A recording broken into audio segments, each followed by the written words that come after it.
दोस्तों नमस्कार। एक बार फिर से आपके अपने YouTube चैनल आर्य प्राचीन सभ्यता में आपका स्वागत है।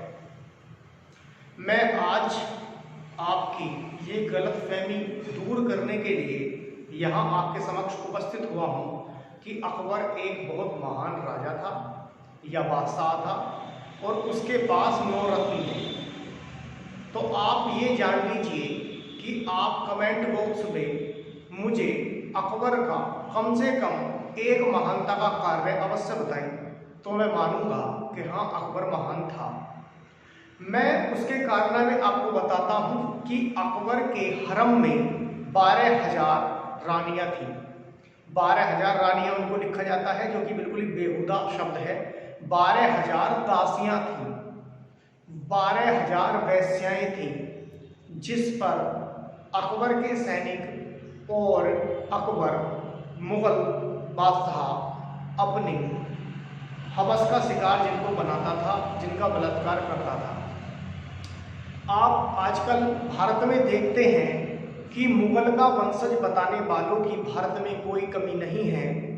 तो मैं आपको बता दूं कि भारत में मुगल का वंशज जो खुद को बताते हैं वो बिल्कुल सही बताते हैं, क्योंकि जो 12,000 रानियाँ थीं, 12,000 जो वैश्यालय में उसके वैश्याएँ थीं, जिनको जबरदस्ती वैश्यावृत्ति करने पर मजबूर कर दिया जाता था, उनकी जो संतानें हैं वो ही अपने आप को मुगलों का वंशज बताती हैं। क्योंकि मुगलों का वंश तो बहादुर शाह जफर तक आकर लगभग समाप्त हो गया था। लेकिन यदि मैं मानूं कि मुगलों के वंश ने 20 गुना तेजी या 50 गुना तेजी से भी तरक्की की होती, तो भी आज जितनी बड़ी जनसंख्या में भारत में खुद को मुगलों का वंशज बताने वाले लोगों की संख्या है, उतनी संख्या नहीं होती। तो ये मैं अनुभव, एनालिसिस और इतिहास के आधार पर आपके साथ बता सकता हूँ कि आज भारत में जो अपने आप को मुगलों का वंशज कहते हैं वो बिल्कुल ही सत्य कहते हैं, क्योंकि वो कहीं ना कहीं उन 12,000 जो हरम में उसके दासियाँ थीं उनकी संतानें हैं। तो दूसरा, ये उसकी महानता के मैंने आपको कार्य बताए कि उसने किस तरह से, अब 12,000 जो उसके हरम में महिलाएं थीं, इसका मतलब 12,000 परिवारों को उसको समाप्त करना पड़ा होगा। क्योंकि किसी की बहन, किसी की बेटी, किसी की माँ को अगर उसके सैनिक जबरदस्ती उठाकर लाते होंगे तो वो विरोध अवश्य करता होगा। इसका मतलब उसको मौत के घाट भी अवश्य उतारा जाता होगा। तो ये अकबर की महानता का मैंने आपको छोटा सा उदाहरण दिया है। अब मैं बात कर रहा हूँ उसके नवरत्नों की। तो मेरे हिसाब से वो नवरत्न नहीं, नवकलंक थे। कैसे? क्योंकि सच्चाई ये है कि अकबर के पास यदि बीरबल, मान सिंह और टोडरमल और तानसेन जैसे गद्दार अगर अकबर का साथ ना देते तो अकबर का भारत में शासन करना लगभग असंभव था। देखिए अकबर महान क्यों नहीं था। अगर आप किसी के घर पर चढ़ाई करके, हमला करके उसके घर को आप अपने कब्जे में ले लेते हैं, परिवार को मौत के घाट उतार देते हैं, तो आप महान कैसे हुए? क्योंकि ये आक्रमणकारी थे। मूल वंशज ये भारत के नहीं हैं, इनका भारत से कोई लेना देना नहीं है, ये आक्रांता थे। तो एक आक्रांता को महान कैसे बताया जाता है, ये इतिहास का विषय है। अब मैं अकबर के नवरत्न जिनको कहा जाता है, ये नवकलंक, इनके बारे में बताता हूँ। बीरबल, जिनका असली नाम महेश दास था और ये एक प्रशासक थे। इसमें रत्न वाली कोई ऐसी मुझे नहीं लगता कोई बात है। प्रशासक का मतलब जैसे कि आज की तारीख में डिस्ट्रिक्ट मजिस्ट्रेट, जिला अधिकारी होते हैं। तो अगर अकबर के पास 9 रत्न थे तो भारत के पास 739 रत्न हैं, क्योंकि आज की तारीख में भारत में 739 डिस्ट्रिक्ट मजिस्ट्रेट, जिला अधिकारी मौजूद हैं। तो भी महान अगर बताना है तो भारत सरकार को या भारत के राष्ट्रपति को या भारत के प्रधानमंत्री को या किसी भी प्रधानमंत्री को आप भारत के बताइए। अगर महानता 9 रत्नों से होती है तो यहाँ तो 739 रत्न है, महानता बताना है तो उनको बताइए।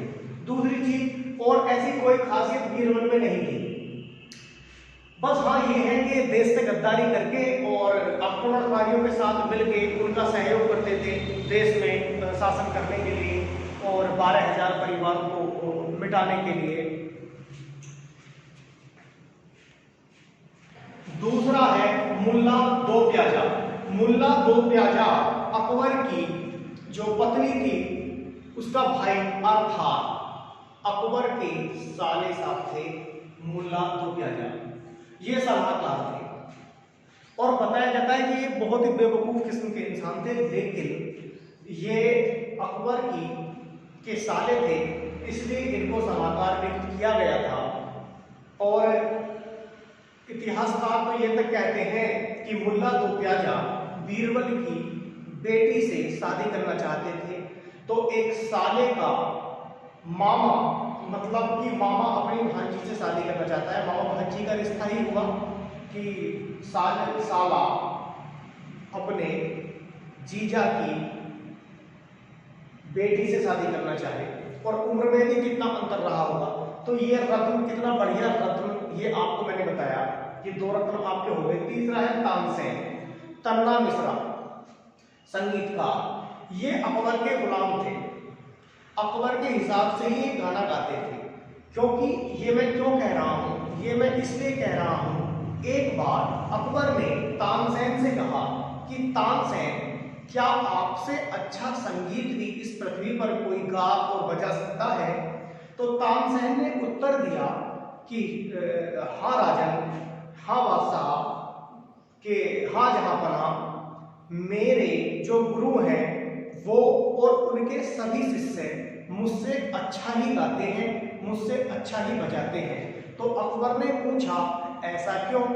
उन्होंने कहा कि मैं आपकी इच्छा से गाता हूँ, वो स्वयं की इच्छा से गाते हैं। इसका मतलब ये संगीतकार, और संगीतकार को रत्न नहीं कहा जा सकता है, क्योंकि अगर संगीतकार को रत्न कहा जाए तो आप A.R. रहमान और हिमेश रेशमिया, सुखविंदर सिंह, उदित नारायण, लता मंगेशकर, भारत में इतने सारे रत्न हैं, सोनू निगम, कि रत्न गिनते गिनते शाम हो जाएगी लेकिन रत्न खत्म नहीं होंगे। तो संगीतकार को कोई रत्न नहीं कहा जा सकता मेरे हिसाब से, तो क्योंकि ये अकबर के हिसाब से गाते थे जब अकबर की इच्छा होती थी, अपनी इच्छा पे इनका कोई वो नहीं था। तीसरा है अबुल फजल, अकबरनामा आईने अकबरी। अकबर तो पढ़ा लिखा था नहीं, जाहिल और गंवार व्यक्ति था, एक भी हरफ उसको शनाख्त नहीं था। अपनी तारीफ करवाने के लिए उसने अबुल फजल को रख रखा था, और अबुल फजल उनकी बायोग्राफी लिखते हैं आईने अकबरी और अकबरनामा में। तो एक इस हिसाब से रत्न हुआ कि अगर माना मेरी कोई तारीफ करने लगे तो क्या मैं उसको रत्न बोलने लगूंगा। और दूसरी चीज, ये सारे रत्नों का जो जिक्र किया है ये अकबर के अबुल फजल ने ही किया है। आईने अकबरी और अकबरनामा से इसका सबूत मिलता है, यानी कि अकबर के नवरत्नों के बारे में अबुल फजल, यानी कि कह सकते हैं अपने मुआ मिट्टू बनना, मतलब अपनी तारीफ स्वयं करना।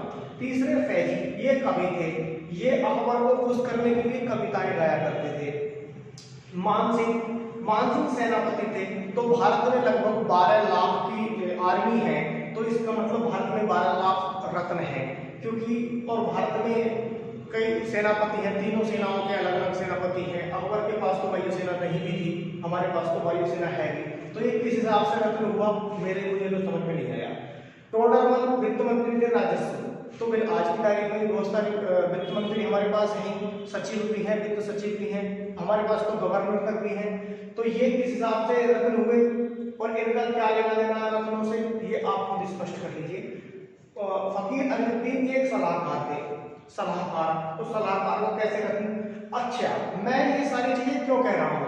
मुझे आप इन सब में से एक की भी कोई पुस्तक या कोई इनके द्वारा किया गया विशेष कार्य यदि आप मुझे बताते हैं तो मैं मान लूंगा कि हाँ वो रत्न था।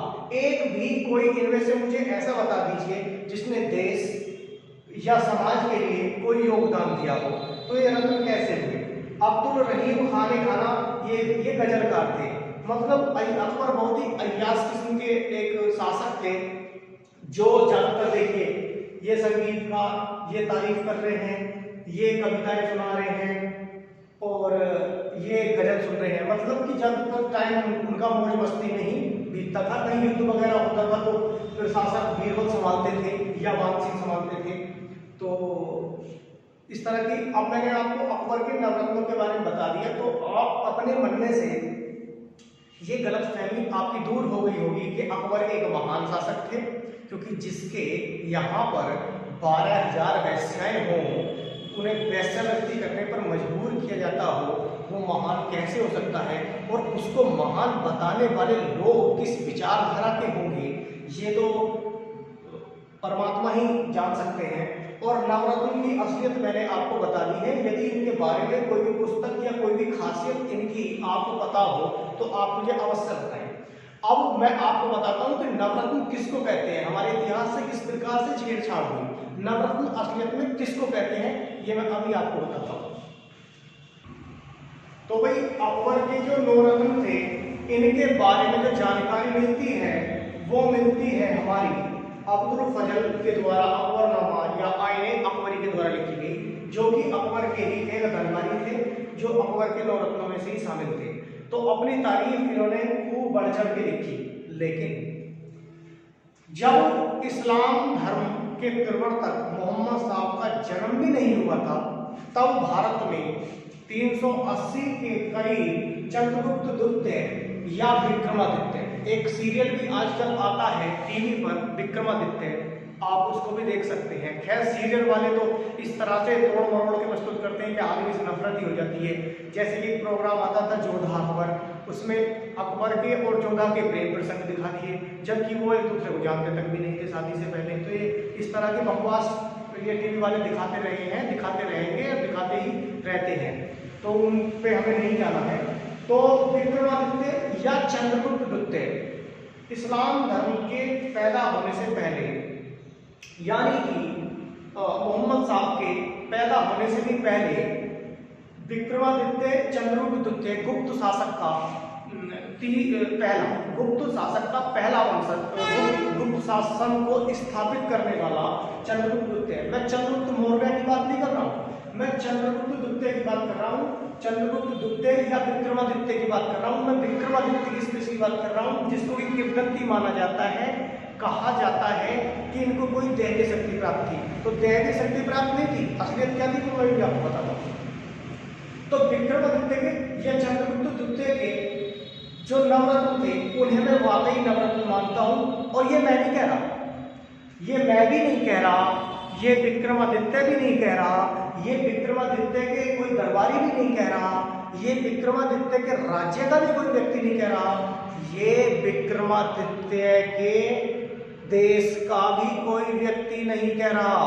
ये कह रहा है फाहियान, जो कि विक्रमादित्य के टाइम पर जो एक चीनी यात्री था, वो जो भारत आया, उसने जो अपनी पुस्तक लिखी, उसने जो अपनी पुस्तक में बताया, उससे पता चला है। और हमारे देश के लोग यदि चाइनीज भाषा सीखकर उस वहाँ की हिस्ट्री पढ़ने के लिए जैसे कि आजकल जाते हैं, अगर चाइना ना गए होते तो हमें पता ही नहीं चलता कि कौन विक्रमादित्य, कौन चंद्रगुप्त द्वितीय, कैसे नवरत्न होते क्या है। तो धन्यवाद करता हूँ मैं फाहियान का, जो हमारे देश में आया और हमारे देश के इतिहास को, अपने समय के इतिहास को उसने जाकर कटिबद्ध कर दिया, लिपिबद्ध कर दिया। तो ये विक्रमादित्य या विक्रमादित्य का वंशज या विक्रमादित्य का कोई राज दरबारी नहीं कह रहा। इनके बारे में जो जानकारी मिलती है वो मिलती है फाहियान की पुस्तक से। मैं नाम लिख देता हूँ, फाहियान, एक चीनी यात्री।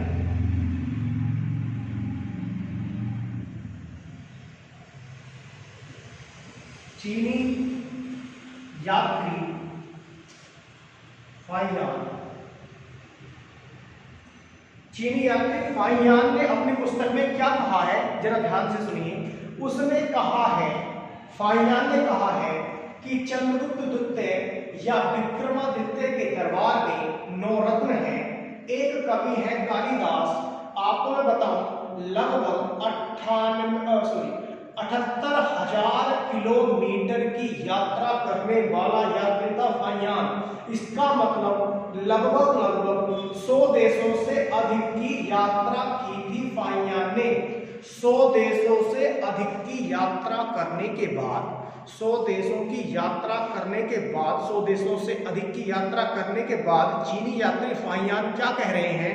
चीनी यात्री फाइयान कह रहे हैं कि मैं दुनिया में जितना भी घूमा हूं, इस पृथ्वी पर कालिदास जैसा कोई भी कवि उपस्थित नहीं है, जो कि राजा भी यदि गलती करे तो तुरंत से उस पर ही टिप्पणी करने से भी पीछे नहीं हटते।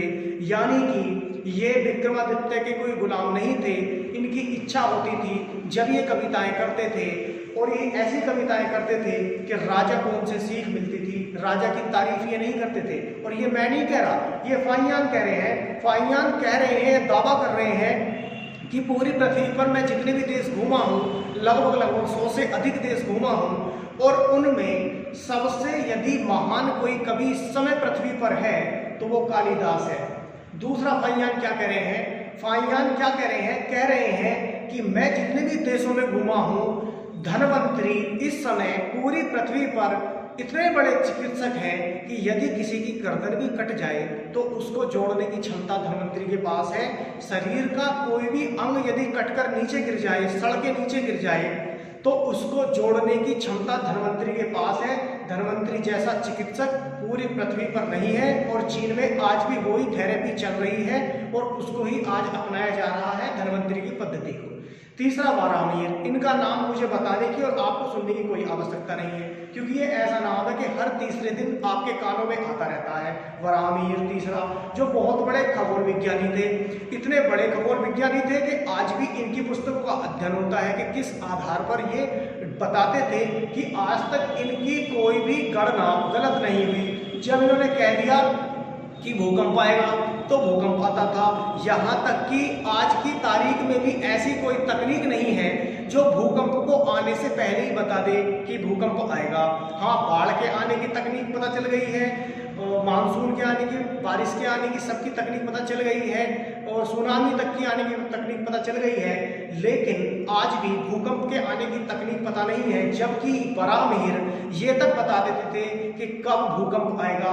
ये मैं नहीं कह रहा, ये कोई भारत का व्यक्ति नहीं कह रहा, ये फाइयान कह रहे हैं कि पूरी पृथ्वी पर वारामिर जैसा उनके समय पर कोई भी खगोल विज्ञानी नहीं है, और जो अपने टाइम का अकेला होता है विशिष्ट व्यक्ति, उसको ही रत्न कहा जा सकता है। चौथा है अमर सिंह, डिक्शनरी निर्माता। आज की तारीख में जितनी प्रकार की भी डिक्शनरी आप पढ़ रहे हैं, इनमें सबसे बड़ा योगदान अमर सिंह का ही है। भारत में हमको कुछ भी बताया जाता रहे कि हम डिक्शनरी का प्रथम निर्माण उसने किया, लेकिन विदेशी लोग आज भी यही कहते हैं कि अमर सिंह पहले डिक्शनरी निर्माता थे। जब उस टाइम पे सोच लो आपको कि 380 ईस्वी में, आज से लगभग 1500-1600 साल पहले, उस टाइम पे जब कोई सपने में भी नहीं सोच सकता था कि इस तरह का भी कुछ निर्माण हो सकता है, उस टाइम पे डिक्शनरी का निर्माण किया हमारे अमर सिंह ने। पांचवा है शंकु, जो वास्तुकार थे। ऐसे भवन निर्माता, ऐसे इंजीनियर कि जिनको पूरी पृथ्वी पर सबसे ज्यादा ज्ञान था भवन निर्माणों का, इस तरह के सटीक भवन निर्माण ये करते थे जिसका आज भी उदाहरण देखने के लिए मिलता है। उनका खुद ही नाम शंकु था, तो आप खुद सोच लीजिए वो किस तरह के भवन निर्माण करता रहे होंगे। और ये मैं नहीं कह रहा, या भारत का कोई व्यक्ति नहीं कह रहा, ये फाइयान कह रहा है। फाइयान ने जो अपनी पुस्तक में लिखा है, फाइयान कोई किसी का दरबारी नहीं था, उसको किसी से डरने दबने की जरूरत नहीं थी। उसने तारीफ केवल इसलिए की क्योंकि जो उसने देखा वही उसने बताया कि ऐसा ऐसा भारत में हो रहा है। उसके बाद फिर भारत में वहाँ के लोगों की इच्छा जागरूक हुई, वो भारत को लोग आए, शिक्षा प्राप्त की और बौद्ध धर्म को तेजी से फैलाया। छठा है छपड़ा, ज्योतिषी थे। इनके बारे में ये तक कहा गया है कि जैसे हीरा होता है, पन्ना होता है, मोती होता है, बहुत सारे फलित पत्थर होते हैं, तो जैसे नीलम होता है, तो ये कहा जाता है कि ये जब ये मंत्र उच्चारित करते थे तो जो पत्थर जिसकी राशि को सूट करता था, जिसकी राशि को फलित होता था, वो पत्थर नाचने लगता था। ये मैं नहीं कह रहा, ये फाहियान ने अपनी पुस्तक में लिखा है कि उनके बराबर बड़ा ज्योतिष इस समय पृथ्वी पर नहीं है। तीसरे हैं बरूच, साथ में है बरूची, व्याकरण के ज्ञाता थे। जिस समय पर लोग सही से बोलना, खाना पीना, उठना बैठना तक नहीं जानते थे, उस टाइम पे बरूची व्याकरण के ज्ञाता थे। केवल एक ही भाषा नहीं, कई सारी भाषाओं का व्याकरण के ज्ञाता थे।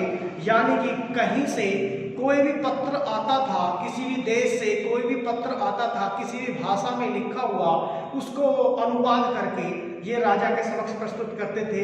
या अन्य भी यदि कोई किसी भाषा का पत्र पढ़वाना चाहता था या कोई व्याकरण का अध्ययन करना चाहता था तो बरूची उनकी व्याकरण का वो सहारा लेता था। आठवां है बैताल भट्ट। विक्रम बैताल एक टीवी सीरियल आता था, उससे शायद आपको याद होगा। बैताल एक बहुत बड़े जादूगर थे। ये मैं नहीं कह रहा, ये फाहियान कह रहे हैं। आजकल तो उसको एक मजाकखोरी का प्रोग्राम बनाकर रख दिया है टीवी चैनल वालों ने, लेकिन बैताल भट्ट अपने समय के सबसे बड़े जादूगर थे। और इसीलिए आपको कहीं कहीं ये देखने को कुछ लोग ये कहते हैं कि विक्रमादित्य को कोई आसमानी शक्ति या कोई परमात्मीय शक्ति या दैवीय शक्ति प्राप्त थी। तो ये बैताल भट्ट ही थे जो उनको कभी कभी गायब भी कर दिया करते थे अपनी विद्या से। तो लोग समझते थे कि विक्रमादित्य कहने का मतलब देवीय शक्ति इनको प्राप्त है।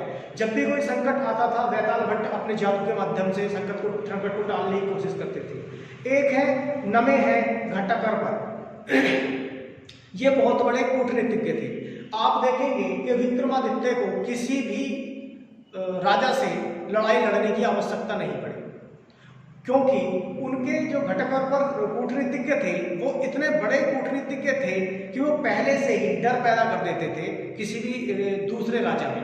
अब आप जैसे देखेंगे लद्दाख वाला मैटर, भारत में और चीन में तनातनी हो रही है, तो ये भारत की कूटनीति का ही परिणाम है कि जो ग्लोबल टाइम्स वहाँ की पत्रिका है, भारत के बारे में कोई समाचार छापने से पहले या भारत का जिक्र करने से कि सपने में भी नहीं सोचती थी, कुछ नहीं समझती थी, बिल्कुल तुच्छ समझती थी, उसने ही लद्दाख की घटना को सर्वप्रथम छापा।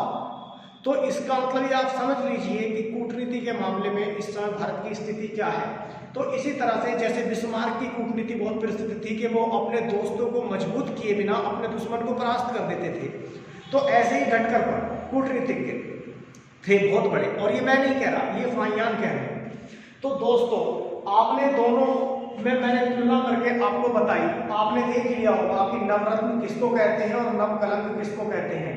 अब भी इसके बाद भी यदि आपके मन में अकबर को महान यदि आपका मन अब भी मानता है, या बीरबल को चतुर आपका मन मानता है, या नवरत्नों को इनको नवरत्न अब भी मानता है, तो इसमें मैं कुछ कर नहीं सकता हूँ, क्योंकि मैंने आपके सामने पूरी तरह से स्पष्ट कर दिया है। दूध का दूध और पानी का पानी, अंतिम निर्णय आप ही को लेना होता है। मैंने ये इसमें से एग्जाम में बेहिसाब प्रश्न आए हैं और आते रहते हैं कि तानसेन का नाम असली नाम क्या था, या उसके नवरत्नों के बारे में बताइए, 3 देने का चौथा नवरत्न कौन सा था। इस तरह से उनको क्रम से लगाने के लिए भी कहता है। और अब खैर हमारा इतिहास धीरे धीरे सुधार की ओर है, तो हो सकता है कि प्रश्न विक्रमादित्य से या चंद्रगुप्त द्वितीय से भी आए, शिलालेख मिलते हैं, फाहियान की यात्रा विवरण से प्राप्त होता है। तो आप इस चैनल को सब्सक्राइब आपने किया या नहीं किया, ना मैं कहने के लिए आपसे करने के लिए कहूँगा भी नहीं, क्योंकि मैं कोई यूट्यूबर नहीं हूँ जो आपसे बार बार लाइक सब्सक्राइब या कमेंट करने के लिए कहूँ। हाँ, कमेंट करने के लिए इसलिए कहता हूँ ताकि आपके मन में कोई जिज्ञासा हो, उसको मैं दूर कर सकूँ। तो तीसरी चीज़ क्या है, आप मत लाइक कीजिए, मत कमेंट कीजिए और मत सब्सक्राइब कीजिए, वो आपकी इच्छा पर डिपेंड है, आप कीजिए मत कीजिए। लेकिन ये जानकारी प्रति एक भारतीय तक पहुंचाने की जिम्मेदारी आपकी बनती है। आपने देश के लिए अब तक क्या किया क्या नहीं किया ये आप खुद जानते हैं, लेकिन कम से कम हमारा देश आगे को गुलाम ना बने। फिजूल की इतिहास जो हमें पढ़ाया गया, जो हम पढ़ते हैं, उसकी सच्चाई क्या है ये हमारी पीढ़ियां जान सकें। इसलिए हमारा कर्तव्य बनता है कि हम इस चीज को, इस बात को, इस जानकारी को अपने प्रिय और अपने देश के जो भटके हुए लोग हैं उन तक पहुंचाने का कष्ट करें, ताकि सभी को जागरूकता आए, हमें अपने इतिहास पर गर्व हो, हम उनसे सीखें, उनकी पुस्तक को खोजकर पढ़कर उनके जैसे बने, अपने देश को, समाज को पुनः स्थापित कर सकें, भारत को फिर से विश्व गुरु बना सकें। इसी कामना के और इसी इच्छा के साथ आज का ये विषय समाप्त करता हूँ। मैं आपका दोस्त सचिन कुमार इतना समय, कीमती समय देने के लिए आपका धन्यवाद करता हूँ। नमस्कार।